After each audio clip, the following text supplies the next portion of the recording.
Hello friends, welcome to Ratna's kitchen. आज के recipe साबुदानार खिचुड़ी।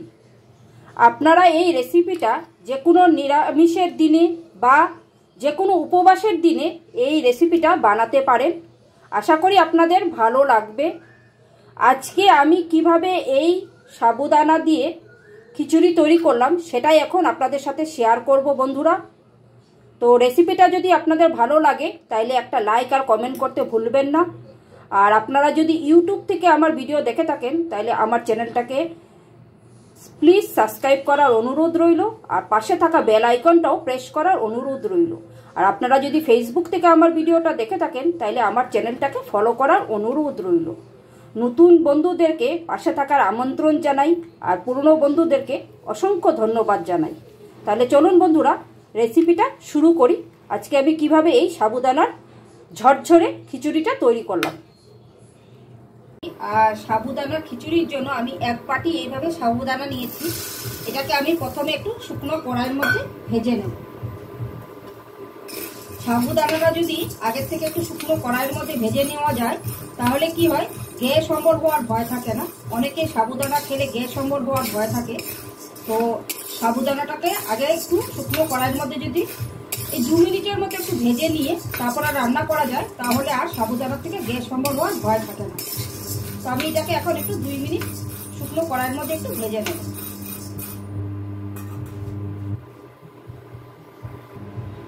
বন্ধুরা আমি 2 মিনিটের মতো সাবুদানাটাকে ভেজে নিয়েছি। এখন এটাকে আমি একটা তুলে পাত্রে ঢেলে দেব।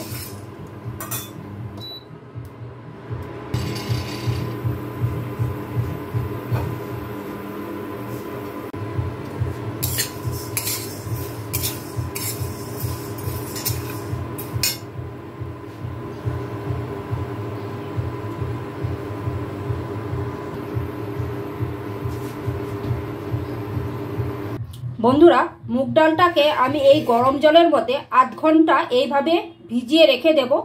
তারপর এই জলটাকে ফেলে আমি 2-3 বার ধুয়ে নেব। এখন আমি একটা ঢাকা দিয়ে এটাকে আধ ঘন্টার জন্য এইভাবে রেখে দিব। তাতে মুগ ডালগুলা খুব ভালো ফুলে উঠবে আর তাড়াতাড়ি সেদ্ধ হয়ে যাবে। বন্ধুরা এখন এই যে সাবুদানাগুলো আমি শুকনো কড়াইয়ের মধ্যে ভেজে রেখেছিলাম সেই সাবুদানাগুলোকেও আমি একটু জল দিয়ে খুব ভালো করে ধুয়ে নেব। তারপর এটাকে জল ঝরিয়েও আমি এটাকেও আধ ঘন্টার মতো রেখে দেব। তাতে কি হবে, সাবুদানাগুলো একটু নরম হয়ে যাবে আর ফুলে যাবে। এইভাবে আমি 3-4 বার ধুয়ে নিব, যাতে যে সাবুদানার মধ্যে যে ঘোলাটে একটা জল বেরোয় সেইটা পরিষ্কার জল যতক্ষণ না বেরোবে ধুয়ে নেব। ধুয়ে আমি আধ ঘন্টা এটাকে জল ঝরিয়ে রেখে দেব। দেখুন বন্ধুরা সাবুদানাগুলোকে আমি খুব ভালো করে ধুয়ে নিয়েছি আর এইভাবে জল ঝরিয়ে রেখে দিয়েছি। এখন এটাকে আমি আধ ঘন্টা এভাবেই রেখে দেব। তো এখন আমি রেসিপিটা শুরু করব। বন্ধুরা কড়াইটাকে আবার বসিয়ে দিয়ে এর মধ্যে আমি 2 চামচের মতো সাদা তেল দিয়ে দিয়েছি। এখন এই তেলের মধ্যে আমি 1 চিমটি লবণ আর অল্প হলুদ দিয়ে দেব।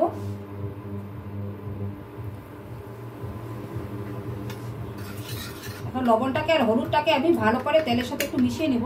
বন্ধুরা এখানে আমি সন্দুক লবণ ব্যবহার করছি, আপনারা নর্মাল লবণও ব্যবহার করতে পারেন। কারণ এটা যেহেতু আমরা বেশিরভাগ উপবাসের দিন খেয়ে থাকি তাই আমি সন্দুক লবণটাই ব্যবহার করলাম। এই সাবুর খিচুড়ি আমরা উপবাসের দিনই খেয়ে থাকি। আপনারা যে কোনো উপবাস করলে এই সাবুদানার খিচুড়িটা আপনারা বানিয়ে খেতে পারেন।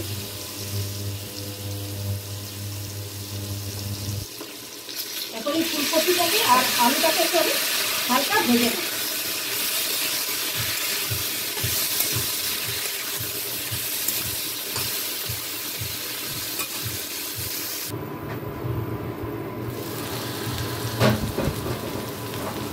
বন্ধুরা ফুলকপি আলু ভাজাটাও আমার হয়ে গেছে। দেখুন আমি একটু হালকা বাদামি কালার করে ভেজে নিয়েছি। এখন আমি এইগুলাকে তুলে একটা পাত্রে আলাদা করে রেখে দেব।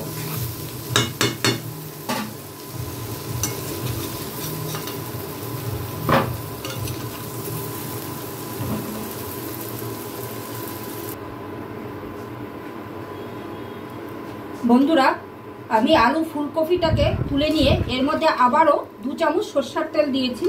আমি রান্নাটা সরষের তেলে করব, আপনারা চাইলে এটা সাদা তেলও করতে পারেন। যেহেতু এটা একটা সাবেকি রান্না, তাই আমি সরষের তেলটাই ব্যবহার করলাম। এখন আমি এর মধ্যে ফোড়নে দিয়ে দেব অল্প করে 5 ফোড়ন, আমি হাফ চামচের মতো 5 ফোড়ন দিয়ে দিলাম।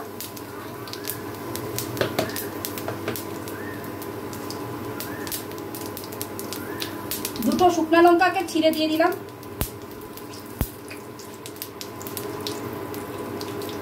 আর দিয়ে দিলাম দুটো তেজপাতা। এখন ফোড়নটাকে একটু ভেজে নেব।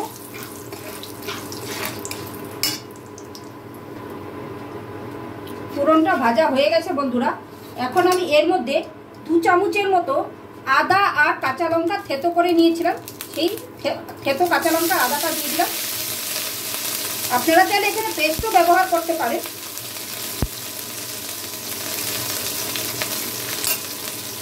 এখন এটাকে আমি একটু ভেজে নেব।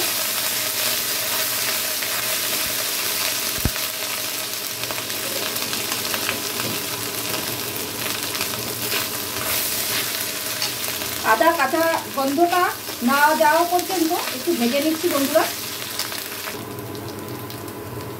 আদা কাঁচা লঙ্কাটা ভাজা হয়ে গেছে। এখন আমি এর মধ্যে দিয়ে দেবো কিছুটা পরিমাণ কাজু বাদাম আর চিনে বাদাম একসাথে মিশিয়ে নিয়েছি। চিনে বাদামগুলো আমি শুকনো খোলায় ভেজে নিয়ে খোসাটাকে ফেলে দিয়েছি। এখন এটাকে আমি দিয়ে দিব। এখন এটাকেও একটু ভেজে নেব। হালকা ভাজবো, বেশি লাল করে ভাজবো না। বাদামটা আমার ভাজা হয়ে গেছে। এখন আমি এর মধ্যে দিয়ে দেবো কিছুটা পরিমাণ কিশমিশ। কিশমিশটা দিয়েও একটু ভেজে নেব।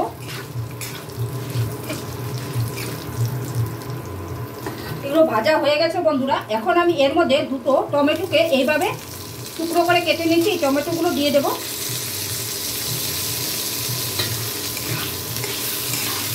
এখন টমেটোটাকে একটু ভালো করে ভেজে নেব।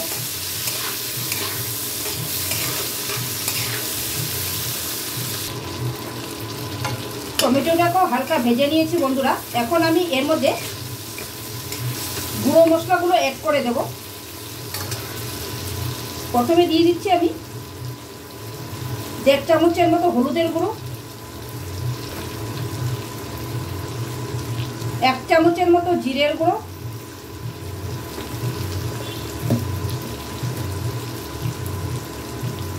আর দিয়ে দিচ্ছি 1 চামচের মতো লাল লঙ্কার গুঁড়ো। এখন শুকনো মশলাগুলোকে ভালো করে একটু মিশিয়ে নেব আর একটু কষিয়ে নেব।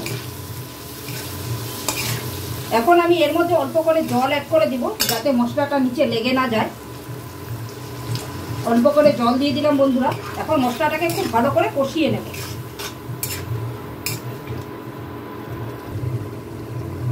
বন্ধুরা দেখুন, মশলাটা খুব ভালো করে কষানো হয়ে গেছে, মশলার থেকে তেলও ছেড়ে দিয়েছে। এখন আমি এর মধ্যে এই যে ভিজিয়ে রেখেছিলাম মুগ ডালটা গরম জলে, সেটাকে গরম জল থেকে তুলে ভালো করে ধুয়ে নিয়েছি আর ভালো করে জলও ঝরিয়ে নিয়েছি। এখন সেই মুগ ডালটাকে দিয়ে দেব। এটাকে আমি ভালো করে 3-4 বার ধুয়ে নিয়েছি, তারপরে দিয়ে দিচ্ছি বন্ধুরা।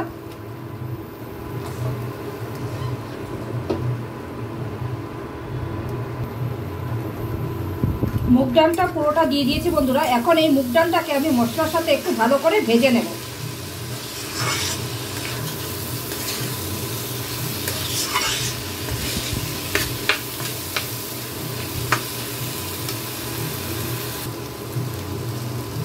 মুগ ডালটাকেও আমার খুব ভালো করে ভাজা হয়ে গেছে বন্ধুরা মশলার সাথে। এখন আমি এর মধ্যে আগের থেকে যে ভেজে রেখেছিলাম ফুলকপি আর আলু, সেটা এখন অ্যাড করে দেব।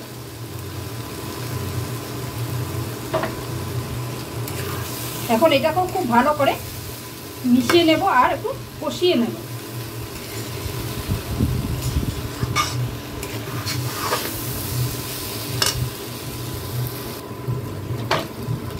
বন্ধুরা ফুলকপি আলুটাকেও একটু ভালো করে আমি মুগ ডালের সাথে ভেজে নিয়েছি।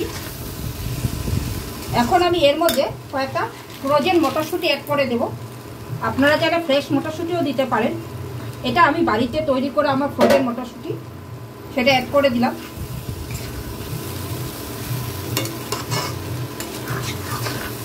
এখন আমি এর মধ্যে স্বাদ অনুযায়ী লবণটা অ্যাড করে দেব।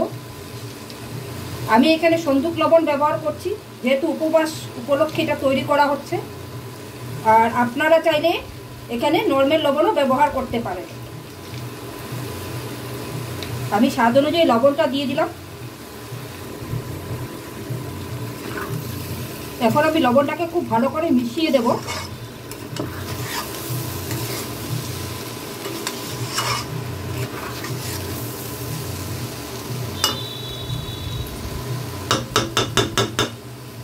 লবণটা মিশানো হয়ে গেছে বন্ধুরা। এখন আমি এর মধ্যে কিছুটা পরিমাণ জল অ্যাড করে দেবো, যাতে মুগ ডাল আলু এগুলো খুব ভালো করে সেদ্ধ হয়ে যায়। এখানে আমি হাফ কাপের মতো জল অ্যাড করে দিলাম। এখন আমি একটা ঢাকা দিয়ে দিব, আর গ্যাসের ফ্লেমটাকে একদম লোতে রেখে আমি মোটামুটি 10 থেকে 15 মিনিট এটাকে রান্না করব।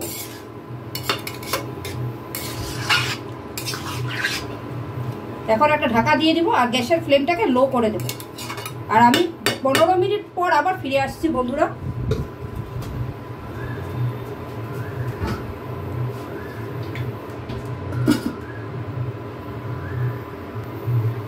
পনেরো মিনিট হয়ে গেছে বন্ধুরা। এখন আমি ঢাকাটা তুলে দিচ্ছি। দেখুন মুগ ডালগুলো আমার পুরো সিদ্ধ হয়ে গেছে, একদম গলে যায়নি, আবার খুব ভালো সেদ্ধও হয়ে গেছে। আপনাদেরকে একটা দেখাচ্ছি আমি। দেখুন বন্ধুরা, মুগ ডালগুলো গলেও যাবে না, আবার খুব ভালো সেদ্ধও হবে। ঠিক এরকমভাবেই মুগ ডালগুলোকে সেদ্ধ করে নিতে হবে। এখন আমি এর মধ্যে স্বাদ অনুযায়ী অল্প চিনি অ্যাড করব। আপনারা যদি পছন্দ না করেন তাহলে স্কিপ করে যাবেন।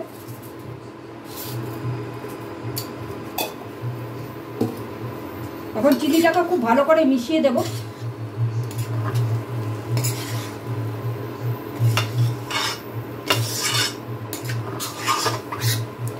চিনিটাকে মেশানো হয়ে গেছে বন্ধুরা। এখন আমি এখানে আগের থেকে ভিজিয়ে রাখা সাবুদানাটাকে এখন মিশিয়ে দেব।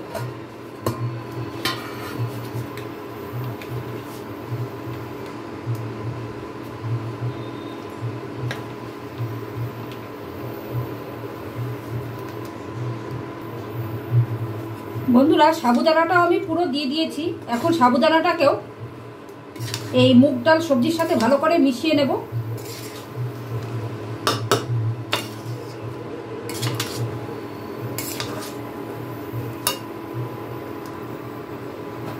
বন্ধুরা দেখুন সাবুদানাটাকেও খুব ভালো করে মিশানো হয়ে গেছে। এখন আমি এর মধ্যে কিছুটা পরিমাণ গরম জল অ্যাড করে দেব, যাতে সাবুদানাটা খুব ভালো করে সেদ্ধ হয়ে যায়। আমি সাইড থেকে অল্প করে গরম জল এইভাবে অ্যাড করে দেব। খুব সামান্য পরিমাণ দিতে হবে বন্ধুরা। এখানে বেশি দিলে কিন্তু খিচুড়িটা একদম নরম হয়ে যাবে, খেতে ভালো লাগবে না।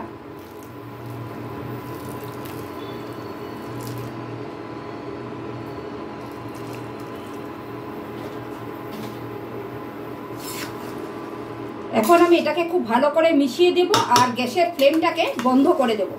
আর একটা ঢাকা দিয়ে আধ ঘন্টার জন্য আমি এইভাবে রেখে দেব। তাতেই সাবুদানাগুলো খুব ভালো করে নরমও হয়ে যাবে আর সেদ্ধও হয়ে যাবে। এখন আমি গ্যাসের ফ্লেমটাকে বন্ধ করে দিচ্ছি আর একটা ঢাকা দিয়ে দিচ্ছি বন্ধুরা। তো আমার সাবুদানার খিচুড়ি তৈরি হয়ে গেছে বন্ধুরা। এখন আমি আধ ঘন্টা পর আপনাদেরকে দেখাচ্ছি আমার খিচুড়িটা দেখতে কিরকম হয়েছে।